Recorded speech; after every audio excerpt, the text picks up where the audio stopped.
Bai, kaixo, egunon eta ongi etorri euren izenean gaur antolatu dugun prentzaurreko honetara. Han ez arazua naiz, UEUko idazkari nagusia, eta UEU ordezkatuz nire lehen hitzak izango dira esateko UEU da Euskal Unibertsitateak 50 urte bete dituen erakunde bada. Pasaden urtean bete genituen 50ak eta ibilbide 50 urte honek ematen du ibilbide luze bat irudikatzeko, eta ibilbide luze honetan lan handia egin dugu noski euskara eta unibertsitate munduak elkarrengana hurbiltzen, bi munduen arteko zubiak eraikitzen, hori delako gure indargunea, eta hori da erdigunean jartzen dugun proiektua, baina lanaldia egin du ere zientzia ezagutarazteko lanildoak martxan jarriz, ezta? Izan daiteke azken 30 urteetan ehunetik gora antolatutako ikertzaile eta profesionalentzat antolatzen dituen bilkurak, ero izan daitezke ere zientzia divulgatzeko martxan jartzen ditugun aldizkari zientifikoak. UEU 50 urte honetako ibilbide honetan argitaletxea ere badelako, eta argitaletxe dainean unibertsitate mailako produkzioak ekoizten ditugulako, eta gizartearen esku jarriz besteak beste aldizkari zientifikoak. 50 urte pasa dira, UEU 50 urte hauetan aldatu egin da, eta gizartea ere bai, eta gizarte hori begira jartzen bagara, eta goi mailari begira, eta akademiari begira, unibertsitate munduan oso agerian geratzen da, inoiz baino gehiago direla euskaraz ikertzen duten ikerlariak, ezta? Gero eta gehiago bagarelako euskaraz ikasi, irakatsi eta ikertu nahi dugunak. Gero eta gehiago egia da, baina agian euren arteko ezagutza ez da hain handia, barriatuta daudelako, eta gizarteak euren gandik ere jasotzen duen irudia, jasotzen duen informazioa ere guri gustatuko litzaigukena baino urriagoa da. Horregatik, azken urteetan eta gure lanildoen baitan, UEUk fokoa beraiengan jarri du, euskal ikertzaile gazte horiengan, tesia egiten, tesia bukatzen, doktoratu berri diren gazte horietan, beti gazte ulertuz, akademiako ibilbide horietan ikerkuntzara saltoa ematen hasi berri diren horietan, ezta? Fokua hor jarrita, guretzat giltzarri bilakatu den lanildo bat izan da, ikertzaile gazteen ikusgarritasuna areagotzea. Euren lanei ikusgarritasuna ematea, eta horren adierazle ezagunero adierazgarrienetariko bat izan daiteke ikergazte, nazioarteko ikerketa euskaraz, deritzon izenburupean antolatzen dugun kongresua, iaia ere 10 urteko ibilbidea baduena, 5 edizio izan dituena, 2 urtetik behin antolatzen dugulako, eta azkena, pasaden maiatzean Donostian, ezta? Ikergazte ikusgarritasun eta ikertzaile gazteoi begira, hainbat helbururi erantzun bat emateko jaio zen, ez? Alde batetik, lehen aipatu dituen ikertzaile gazte horiek, euskaldun horiek, harremanetan jartzen ditugu, euren arteko elkar ezagutza hori handitzeko, ezta? Ezagutza hori handitzen dugun heinean ere, ikerketa esparru berriak irekitzen dira, euren arteko proiektuak eta elkarlanak abiatzen direlako. Lehen esan dudan, euren komunitate ikertzaile euskaldunen komunitate horretan ikusgarritasunean lanean gabiltza plaza bat eskaintzen diegulako, pizkat akademiatik irten eta plaza berri bateruntz bultzatzeko. Eta azkenik, bertan aurkezten diren lanak argitaratzen ditugunez, zientzia produkzio eta ekoizpen hori korpus horrek, produkzio hori areagotzen eta handitzen ari gara. Ez? Oso pozik gaude, ikergaztek emandako emaitza akademiko eta parte hartze eta hainbat ikuspegitik, baina ez gara horretan geratu, eta pizkatirak eta ikergazteren emaitza onak ikusirik beste urratz bat eman nahi izan dugu, eta beste urratz hori izan daiteke gaur pozik aurkezten dugun ikertzaile gazteentzat antolatu dugun disiplinarteko ikerketa proiektuen lehen deialdi hau. Ikertzaileak dira, gazteak dira, eta gaia lortu dute disiplina ezberdinetatik proiektu bat aurkeztea, eta benetan polita eta pozgarria da gaur aurkezten dugun ekimen hau.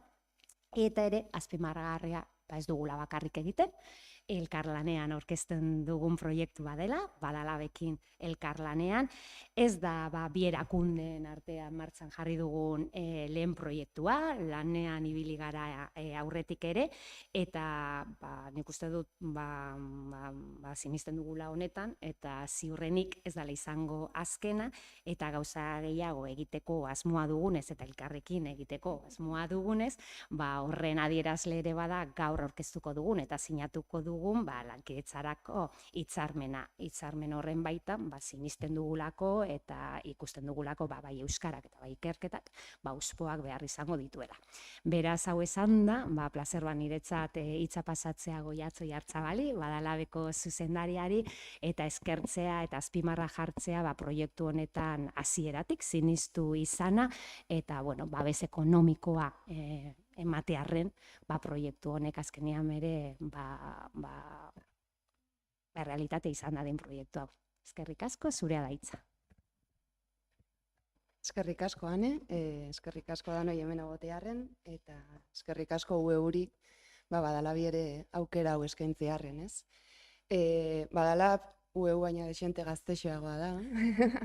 2021ko uztailean erakundetu zen, eta azken finean hizkuntza berrikuntza laborategi bat da. Aipatzen zen unezane, mundu asko aldatzen ari da, asko eta oso azkar gainera, eta egoera horren aurrean hizkuntza estrategiak hegemonikoak ez diren hizkuntzek aurrera ingo badute, estrategiak egokitzeko gaitasun edukiko dutelako izango da, eta hortaz hor oinarrizko elementua izango da berrikuntza eta gauzak modu desberdin batean egitea. Hortaz badala borkokatzen da, hizkuntzaren eta berrikuntzaren intersekzio horretan, jaiotzen dalako hizkuntzaren bizi berritzen berrikuntza txertatzeko asmoz, baina baita ere sinisten dugulako hizkuntza bat bizi berritza badela gizarte eraldaketa dinamika bat, eta hortaz gizarte eraldaketa dinamika horietan hizkuntza bera txertatzeko bokaziotik jaiotzen da. Beraz hori, esan dako, bi eginkizun ditu, hizkuntzaren bizi berritzen berrikuntza txertatzea eta berrikuntza prozesuetan hizkuntzaren aldagaia txertatzea ere.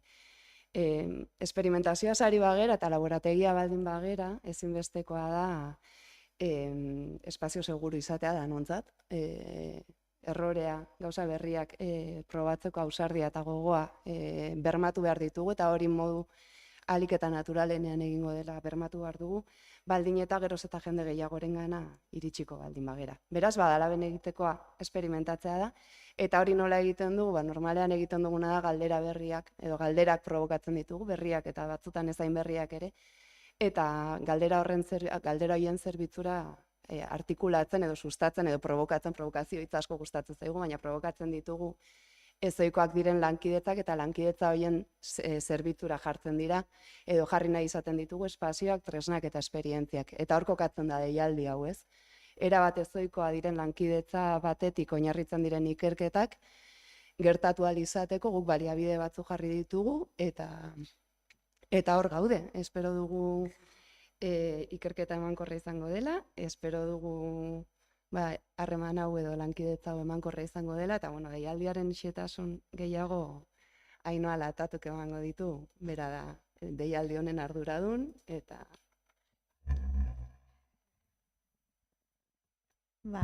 Eskerrik asko Oiatz, hitza ematearren, nik bien hitzartze horretatik tiraka aurkezten dute apurbeze izan da proiektuen deialdi hau, hanek esan moduan Ikergazte Kongresotik eratortzen den proiektua da.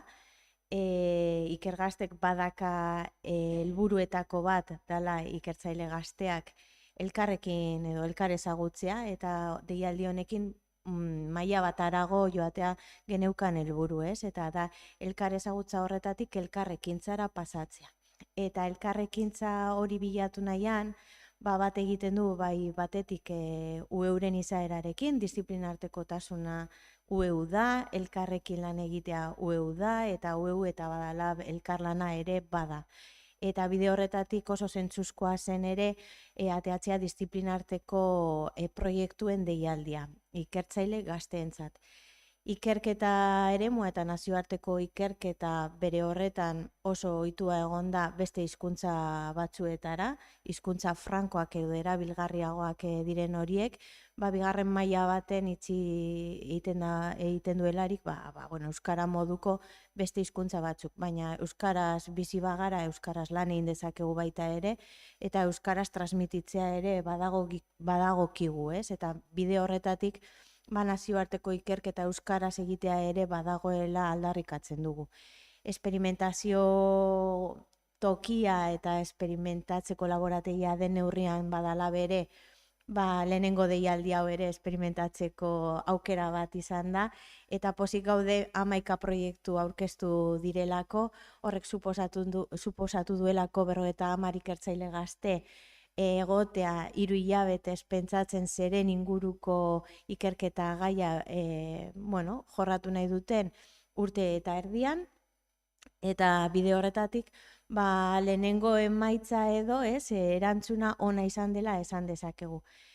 Proiektuaren deialdia berak 3 zutabe dauzka, batetik ikertzaileen kurrikuluna, bestetik ikerketa taldea ere zelan antolatuko den, horreri ere garrantzia ematen diogu, UEU sartu berri da bebai fase berri batean, ikerketari begira, eta sinisten dugu ikerketa beste modu batera ere egin daitekela, eta hau da horren erakusle. Horregaitik lantaldearen funtzionamenduari ere garrantzia eman nahi izan diogu. Eta azkenik proiektuaren kalitatea, eta kalitate horretan ez da bakarrik egingarritasuna, baizik eta, zen nolango interesa duen, aurretik egin den zehozer, edo gero ere zelan zabalduko diren haren emaitzak.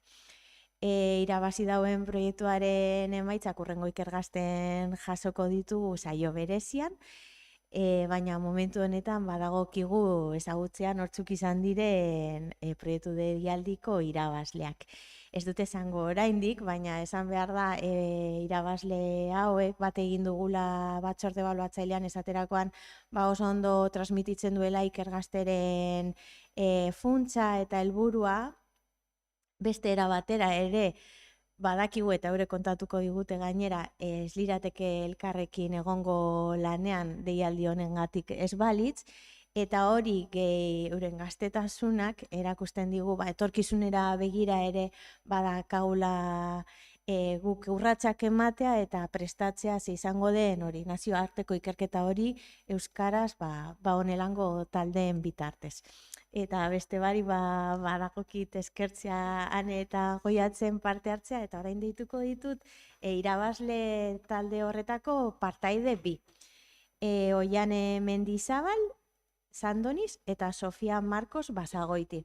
3. kide bat ere bada, Miren Iraeta Orbegoso, bera izango da ikertzaile nagusia, esango neuke, 3kote honetan, berak badakalako ikuspegi orokorra ez besterik. Eta irabazi dauen proiektuaren izenburua da Potoka, Euskal Herriko poniaren jatorri eta ondareari jarraika. Eta beste bari, jakin nahiko genuke zelan jarri ziren harremanetan, zergaitik aukeratu zuten gai hau, eta zelan hartu duten deialdiaren emaitza. Azteko, nik uste dut garrantzitsu dela esatea, hemen hori Miren ez dagoela, eta Miren ditzen dela gu batu gaituena, eta galdera hauekin etorri zena gugana, eta,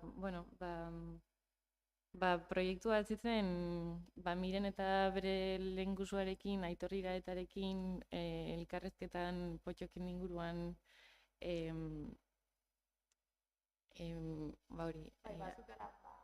kezka bat edo azkenean hori potxoka oso ezaguna da Euskal Herrian, eta beti izan dela bere jatorria hemen Euskal Herrian izan dena betianik edo aintzinatik, baina aintzinatik noiztik.